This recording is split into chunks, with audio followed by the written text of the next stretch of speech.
Hi hello ನಮಸ್ಕಾರ ಎಲ್ರಿಗೂ ಮನೆಮದ್ದು ಯೂಟ್ಯೂಬ್ ಚಾನಲ್ಗೆ ಎಲ್ಲರಿಗೂ ಸ್ವಾಗತ. ನಾರ್ಮಲಿ ಏನಾಗುತ್ತೆ, ತರಕಾರಿ ರೇಟ್ ಎಲ್ಲ ವೇರಿ ಆಗ್ತಾ ಇರುತ್ತೆ. ಇವತ್ತು ಒಂದು ರೇಟ್ ಇದ್ದರೆ ಅಥವಾ ಇವತ್ತು ಕಡಿಮೆ ಇದ್ದರೆ ನಾಳೆ ತುಂಬ ಜಾಸ್ತಿ ಆಗಿರುತ್ತೆ, ನಾಡ್ದು ಮತ್ತೆ ಕಡಿಮೆ ಆಗಬಹುದು, ಹೇಳೋಕೆ ಆಗೋದಿಲ್ಲ ನಮಗೆ. ಸೊ ಆ ಥರ ಇದ್ದಾಗ ನಮಗೆ ಏನಾಗುತ್ತೆ, ಡೈಲಿ ಬೇಕಾಗುವಂಥ ಕೆಲವು ತರಕಾರಿಗಳಿರುತ್ತೆ. ಟೊಮೆಟೊ ಇರ್ಬೋದು, ಆನಿಯನ್ ಇರ್ಬೋದು, ಹಸಿಮೆಣಸು, ಲೆಮನ್ನು, ಇದೆಲ್ಲ ನಮಗೆ ಪ್ರತಿದಿನ ಬೇಕಾಗುವಂಥದ್ದು. ಸೊ ಇದನ್ನೆಲ್ಲ ನಾವೇನು ಮಾಡ್ತೀವಿ, ರೇಟ್ ಜಾಸ್ತಿ ಇದ್ರೂ ಕೂಡ ತೊಗೊಂಬರ್ತೀವಿ. ಆದರೆ ನಾವು ಸ್ಟೋರ್ ಮಾಡುವಂತಹ ವಿಧಾನ ಏನಾದರೂ ಸ್ವಲ್ಪ ಸರಿ ಇಲ್ಲ ಅಂತಾದರೆ ಹಾಳಾಗಿಬಿಟ್ರೆ ಬೇಗ ಅದನ್ನ ಬಿಸಾಕೋಕ್ಕೆ ಕೂಡ ತುಂಬಾ ಬೇಜಾರಾಗ್ಬಿಡುತ್ತೆ. ಯಾಕಂದರೆ ತುಂಬ ರೇಟ್ ಕೊಟ್ಟು ತಂದಿರ್ತೀವಿ, ಹಾಗೆ ಬಿಸಾಕೋದಕ್ಕೆ, ತಿನ್ನೋ ಐಟಮ್ ಅಲ್ವ, ಬಿಸಾಕೋದಕ್ಕೆ ತುಂಬ ಬೇಜಾರು ಅನಿಸುತ್ತೆ. ಅದೇ ರೀತಿ ನಾವು ಹೊರಗಡೆಯಿಂದ ತರಕಾರಿ ಎಲ್ಲ ತರುವಾಗ ಅದರಲ್ಲಿ ತುಂಬ ಅದನ್ನ ಬೆಳೆಸಬೇಕಾದ್ರೆ ತುಂಬ ಕ್ರಿಮಿನಾಶಕನೆಲ್ಲ ಯೂಸ್ ಮಾಡಿರ್ತಾರೆ. ಹಾಗೆ ತುಂಬ ದಿನ ಇಡಬೇಕು ಅಂದ್ಬಿಟ್ಟು ಪ್ರಿಸರ್ವೇಟಿವ್ಸ್ ಏನೆಲ್ಲ ಯೂಸ್ ಮಾಡಿರ್ತಾರೆ. ಅದನ್ನೆಲ್ಲ ನಾವು ಹಾಗೆ ತಿನ್ನೋಕೆ ಕೂಡ ಆಗೋದಿಲ್ಲ, ತುಂಬ ಹೆಲ್ತ್ಗೆ ಇಶ್ಯೂ ಆಗುತ್ತೆ ನಮಗೆ. ಸೊ ಈ ಥರ ಎಲ್ಲ ಇರುವಾಗ ನಾವು ಅದನ್ನ ಕ್ಲೀನ್ ಮಾಡೋದ್ರಿಂದ ಹಿಡಿದು ಅದನ್ನ ಸ್ಟೋರ್ ಮಾಡೋದ್ರ ತನಕ ಬೇರೆ ಬೇರೆ ಟಿಪ್ಸ್ಗಳು ಅಥವಾ ಏನಾದರೂ ಮೆಥಡ್ಗಳನ್ನು ಯೂಸ್ ಮಾಡಲೇಬೇಕಾಗತ್ತೆ. ಅಂತಹದ್ದೇ ಕೆಲವು ಟಿಪ್ಸ್ಗಳನ್ನು, ಟೊಮೆಟೊ ಹಣ್ಣನ್ನು ನೀವು ಹೇಗೆ ಕ್ಲೀನ್ ಮಾಡಿ ಇಡಬಹುದು, ಅದರಲ್ಲಿರುವಂತಹ ಕ್ರಿಮಿನಾಶಕ ಎಲ್ಲ ನೀಟಾಗಿ ಹೇಗೆ ತೆಗಿಬಹುದು ಸಿಂಪಲ್ ಆಗಿ ಮನೆಯಲ್ಲಿ, ಅದೇ ರೀತಿ ಅದನ್ನು ಹೇಗೆ 1 ತಿಂಗಳ ತನಕ ಅಥವಾ 2 ತಿಂಗಳ ತನಕ ಕೆಡದೇ ಇರುವ ಹಾಗೆ ಫ್ರಿಡ್ಜ್ ಇದ್ದು ಅಥವಾ ಫ್ರಿಡ್ಜ್ ಇಲ್ಲದೆ ಕೂಡ ಹೇಗೆ ಇಡಬಹುದು ಸ್ಟೋರ್ ಮಾಡಿ, ಅದನ್ನ ಕ್ಲೀನ್ ಮಾಡೋದಕ್ಕೆ ನಾವು ಏನೇನು ಯೂಸ್ ಮಾಡಬೇಕು, ಹಾಗೆ ಅದನ್ನ ಸ್ಟೋರ್ ಮಾಡೋದು ಯಾವ ಮೆಥಡಲ್ಲಿ, ಇದನ್ನೆಲ್ಲ ಡೀಟೇಲ್ ಆಗಿ ತಿಳ್ಕೊಬೇಕಂತ ಹೇಳಿದರೆ ಈ ನನ್ನ ವಿಡಿಯೋನ ಪೂರ್ತಿ ನೋಡಿ. ಹಾಗೆ ನೀವು ಯಾರಾದರೂ ಇನ್ನು ನನ್ನ ಚಾನಲ್ನ ಸಬ್ಸ್ಕ್ರೈಬ್ ಮಾಡಿಲ್ಲ ಆದರೆ ಪ್ಲೀಸ್ ಸಬ್ಸ್ಕ್ರೈಬ್ ಮಾಡಿ, ಹಾಗೆ ಪಕ್ಕದಲ್ಲೇ ಇರುವ ಬೆಲ್ ಐಕಾನ್ನ ಕ್ಲಿಕ್ ಮಾಡಿ. ಹೊರಗಡೆಯಿಂದ ತಂದಿರೋ ಟೊಮೆಟೊನ ನಾವು ಸ್ಟೋರ್ ಮಾಡೋದಿದ್ದರೆ ಸ್ಟೋರ್ ಮಾಡೋದಕ್ಕಿಂತ ಮುಂಚೆ, ಒಳಗಡೆ ಇಡೋದಕ್ಕಿಂತ ಮುಂಚೆ ಫಸ್ಟು ನೀಟಾಗಿ ಕ್ಲೀನ್ ಮಾಡ್ಕೊಂಡು ಬಿಡಬೇಕು. ಸೊ ಹೇಗೆ ಕ್ಲೀನ್ ಮಾಡೋದು ಅಂತ ನಾನು ಹೇಳ್ತೀನಿ ಈಗ. ಕ್ಲೀನ್ ನಾವು ಯಾಕೆ ಮಾಡಬೇಕಂತ ಹೇಳಿದರೆ, ಅದನ್ನ ಬೆಳೆಸುವಾಗ ತುಂಬ ಕ್ರಿಮಿನಾಶಕಗಳನ್ನು, ಹಾಗೆ ಅದು ತುಂಬ ದಿನ ಇಡಬೇಕಂತ ಹೇಳಿ ಏನಾದರೂ ಪ್ರಿಸರ್ವೇಟಿವ್ಸ್ ಅದು ಇದು ಎಲ್ಲ ಹಾಕಿರ್ತಾರೆ, ಕೆಲವೊಮ್ಮೆ ವ್ಯಾಕ್ಸ್ ಎಲ್ಲ ಕೂಡ ಹಾಕಿರ್ತಾರೆ. ಸೊ ಆ ಥರ ಎಲ್ಲ ಇರುವಾಗ ನಾವು ಅದನ್ನು ಫಸ್ಟು ಕ್ಲೀನ್ ಮಾಡ್ಕೊಳ್ಬೇಕಾಗತ್ತೆ. ಸೊ ಕ್ಲೀನ್ ಮಾಡುವಾಗ ಏನು ಮಾಡಬೇಕು, ನಾವು ಫಸ್ಟಿಗೆ ನೋಡ್ಕೊಳ್ಬೇಕು ಯಾವುದಾದ್ರೂ ಹಾಳಾಗಿರೋದೆಲ್ಲ ಇದೆಯಾ ಅಂತ ಹೇಳಿ. ಹಾಳಾಗಿರೋ ಟೊಮೆಟೊನೆಲ್ಲ ನಾವು ಹೆಚ್ಚು ದಿನ ಇಡೋಕೆ ಬರೋದಿಲ್ಲ. ಅಂಥವನ್ನು ನಾವು ಏನು ಒಳಗಡೆ ಇವಾಗ ಸ್ಟೋರ್ ಮಾಡೋದನ್ನ ನಾನು ಏನು ತೋರಿಸ್ತಾ ಇದ್ದೀನಿ ಅದಕ್ಕೆಲ್ಲ ಯೂಸ್ ಮಾಡಬಾರ್ದು. ನೋಡಿ ಈ ಥರ ಕೆಲವೊಮ್ಮೆ ಕಲೆ ಎಲ್ಲ ಆಗಿರುತ್ತೆ, ಹುಳ ತಿನ್ನಂಗೆಲ್ಲ ಇರುತ್ತೆ. ಸೊ ಇಂಥ ಟೊಮೆಟೊಗಳನ್ನು ನಾವು ಫಸ್ಟು ಸಪ್ರೇಟಾಗಿ ತೆಗೆದಿಟ್ಕೊಂಡು ತೊಳೆದವರು ಅದನ್ನು ಫಸ್ಟಿಗೆ ಈ ಪಾರ್ಟನ್ನು ಕಟ್ ಮಾಡಿ ಹಾಕ್ಕೊಂಡು ಯೂಸ್ ಮಾಡಿ ಬಿಡಬೇಕು. ಅದನ್ನು ಒಳಗಡೆ ಇಡೋಕೆ ಹೋದರೆ ಏನಾಗುತ್ತೆ, ಇದು ಹಾಳಾಗೋದ್ರ ಜೊತೆಗೆ ಉಳಿದಿರೋ ಒಳ್ಳೆ ಟೊಮ್ಯಾಟೊಗಳು ಎಲ್ಲ ಹಾಳಾಗುತ್ತೆ. ಸೊ ಅದಕ್ಕೆ ಈಗ ಫಸ್ಟಿಗೆ ನಾನು ಇದನ್ನು ಹೇಗೆ ತೊಳಿಬಹುದು ಈಸಿಯಾಗಿ ನಾವು ಮನೆಯಲ್ಲೇ ಇರುವ ಸಾಮಗ್ರಿಗಳಿಂದ ಅನ್ನೋದನ್ನು ಹೇಳ್ತೀನಿ. ಸೊ ಫಸ್ಟಿಗೆ ಏನು ಮಾಡಿ, ಒಂದು ಸ್ವಲ್ಪ ದೊಡ್ಡ ಅಗಲ ಪಾತ್ರೆನ ತೊಗೊಳ್ಳಿ. ನಿಮಗೆ ಟೊಮ್ಯಾಟೊನ ಯಾವುದೋ ತರಕಾರಿ ತೊಳೆಯೋಕ್ಕೆ ಎಷ್ಟು ದೊಡ್ಡ ಪಾತ್ರೆ ಬೇಕಾಗುತ್ತೆ ಅಷ್ಟು ಪಾತ್ರೆ ತೊಗೊಂಡು ನೀರು ಬೇಕಾದಷ್ಟು ತೊಗೊಳ್ಳಿ. ಅದಕ್ಕೆ ಒಂದು ಅರ್ಧ ಸ್ಪೂನ್ ಆಗುವಷ್ಟು ಅರಿಶಿಣನ ಹಾಕಿ ಫಸ್ಟಿಗೆ. ಹಾಗೆ ಮನೆಯಲ್ಲಿ ಕಲ್ಲುಪ್ಪಿದ್ರೆ 1 ಸ್ಪೂನ್ ಆಗುವಷ್ಟು ಕಲ್ಲುಪ್ಪನ್ನು ಹಾಕಿ, ಇಲ್ಲಾದರೆ ಪುಡಿ ಉಪ್ಪಾದರೂ ಪರವಾಗಿಲ್ಲ. ನಾನಿಲ್ಲಿ ಜಾಸ್ತಿ ಏನು ಟೊಮೆಟೊ ತೊಳಿತಾ ಇಲ್ಲ, ಹಾಗಾಗಿ ಬರೀ 1 ಸ್ಪೂನ್ ಹಾಕ್ಕೊಳ್ತಾ ಇದ್ದೀನಿ. ನೀವೇನಾದರೂ ಜಾಸ್ತಿ ತೊಳಿತಾ ಇದ್ದೀರಾ ತರಕಾರಿ ಅಂತಾದರೆ ನೀರು, ಉಪ್ಪು, ಅರಿಶಿಣ ಎಲ್ಲವೂ ಕೂಡ ಇನ್ನೊಂದು ಸ್ವಲ್ಪ ಜಾಸ್ತಿನೇ ಹಾಕ್ಕೊಳ್ಳಿ.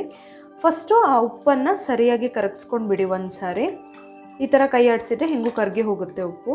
ಸೊ ನಾರ್ಮಲಿ ನೀರು ಎಷ್ಟು ಇರಬೇಕಂತ ಹೇಳಿದರೆ ನಿಮಗೆ ಆದಷ್ಟು ಆ ತರಕಾರಿ ಎಲ್ಲ ಏನು ತೊಗೊಂಡಿದ್ದೀರಾ ಅದಿಷ್ಟು ಮುಳುಗುವಷ್ಟು ಇರಬೇಕಾಗತ್ತೆ. ಸೊ ಆ ಉಪ್ಪೆಲ್ಲ ಕರಗಿದ ಮೇಲೆ ನೀವು ಒಂದೊಂದಾಗಿ ನೀಟಾಗಿ ಆ ತರಕಾರಿ ಏನಿದೆ, ಇಲ್ಲಿ ನಾನು ಟೊಮೆಟೊ ತೋರಿಸ್ತಾ ಇರೋದು, ಎಲ್ಲ ಟೊಮೆಟೊಗಳನ್ನು ಅದ್ರ ಒಳಗಡೆ ಹಾಕಿಬಿಡಿ. ಒಂದು ಸರಿ ಹಾಕಿದವರು ಕೈಯಲ್ಲಿ ಎಲ್ಲ ಟೊಮೆಟೊಗಳನ್ನು ಒಂದು ಸರಿ ಈ ಥರ ಉಜ್ಜಿಬಿಡಿ. ಈ ಥರ ತಿಕ್ಕಿ ಹಾಗೆ ಒಂದು 5 ನಿಮಿಷ ಆ ನೀರಲ್ಲೇ ಬಿಡಿ. ಅದನ್ನು ಇಮ್ಮಿಡಿಯೇಟ್ಲಿ ತೆಗಿಬೇಡಿ.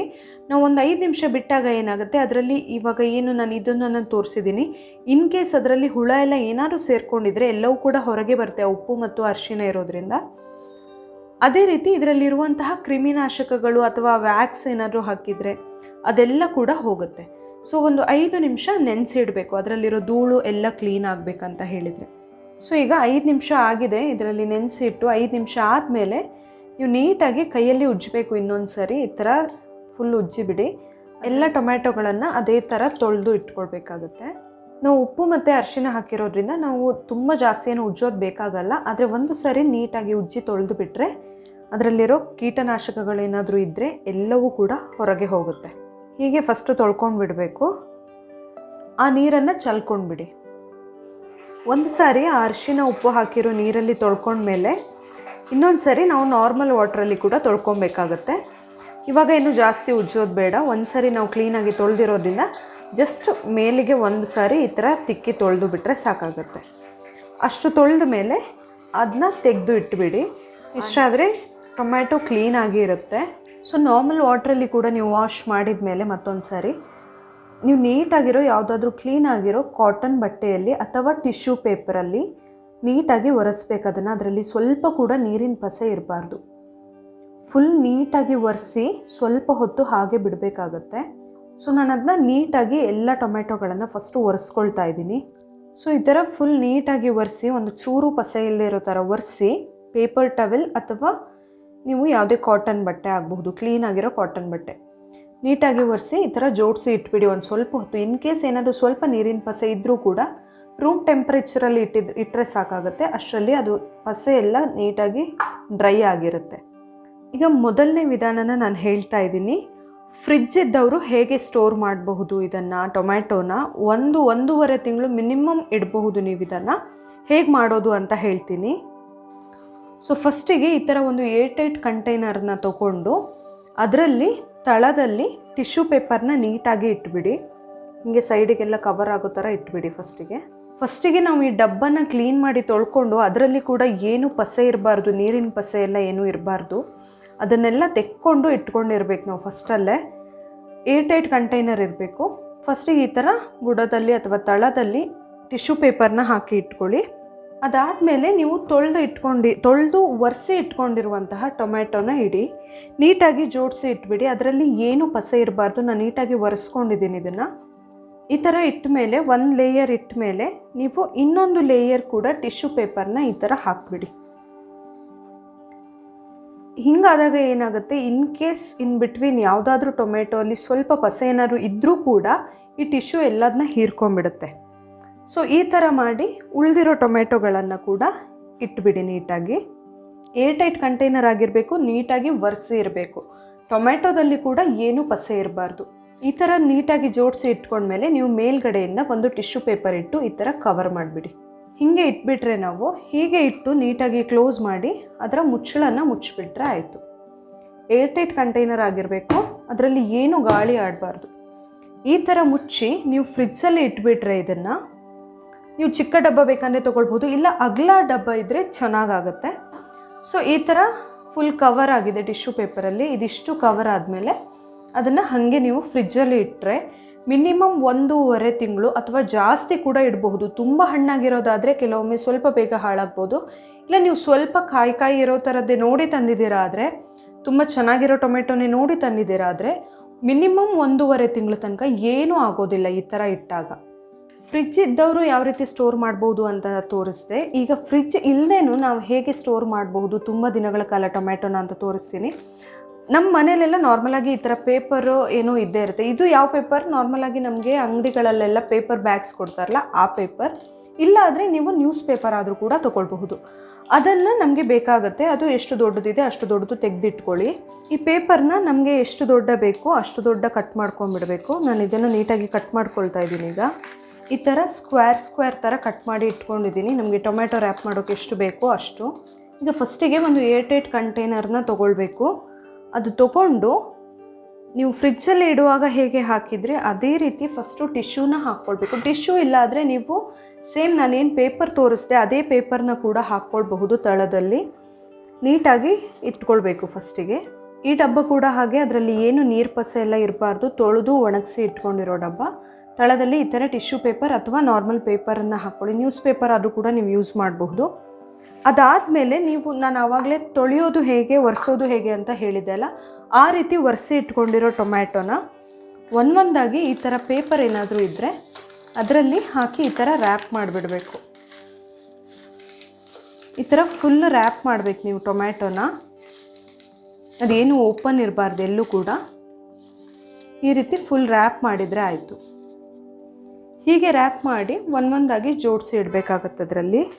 ಸೊ ನೀವು ಪೇಪರ್ ಕಟ್ ಮಾಡುವಾಗಲೇ ಎಷ್ಟು ದೊಡ್ಡ ಟೊಮ್ಯಾಟೊ ಇದೆ ಅಂತ ನೋಡಿಕೊಂಡು ಅದಕ್ಕೆ ಕರೆಕ್ಟ್ ಆಗೋ ಥರ ಪೇಪರ್ ಕಟ್ ಮಾಡ್ಕೊಳ್ಳಿ. ಅದನ್ನು ಈ ಥರ ರ್ಯಾಪ್ ಮಾಡಿಬಿಟ್ಟು ಸಪ್ರೇಟಾಗಿ ಹೀಗೆ ಜೋಡಿಸಿ ಇಟ್ಬಿಡಬೇಕು. ಈ ಥರ ನೀಟಾಗಿ ರ್ಯಾಪ್ ಮಾಡಿದ ಮೇಲೆ ಪೇಪರಲ್ಲಿ ನೀವು ಅದನ್ನ ನೀಟಾಗಿ ಜೋಡಿಸಿ ಇಟ್ಕೊಂಬಿಡಿ ಕಂಟೈನರಲ್ಲಿ. ಇದರ ಮೇಲ್ಗಡೆ ನೀವು ಬೇಕಂದರೆ ಒಂದು ಪೇಪರ್ ಅಥವಾ ಟಿಶ್ಯೂ ಪೇಪರನ್ನು ಮುಚ್ಚಿ ಇಡಬಹುದು. ನಿಮ್ಮ ಹತ್ರ ಪೇಪರ್ ಇದ್ದರೆ ಪೇಪರೇ ಮುಚ್ಚಿ, ಇಲ್ಲಾದರೆ ಟಿಶ್ಯೂ ಪೇಪರ್ನ ನೀಟಾಗಿ ಈ ಥರ ಮುಚ್ಚಿ ಇಟ್ಬಿಡ್ಬೋದು.